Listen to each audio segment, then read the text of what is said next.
વિહેત ગવળઈજી જગલનો દીકરો ગાયો ચારવા જ્યો દીકરાએ ગાયના હોઠું માર્યું હોજી ગાયો ઘેર આવી જગલના હોઠા મારેલાનો હોર જોયો હોય તે દાડો પોતાના દીકરાને એવું બોલી મેર મુવાતના મારી વિહેત વર્ગ પરોડિયાના 4 વાગ્યા જગલના ખાટલા વિહતાઈ હોય અરે રે જગલું જી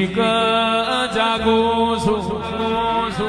જગલ કેવા મોડી હોજનું વારું નહીં કર્યું મારા છોકરાએ ગાયના લાકડી મારી છે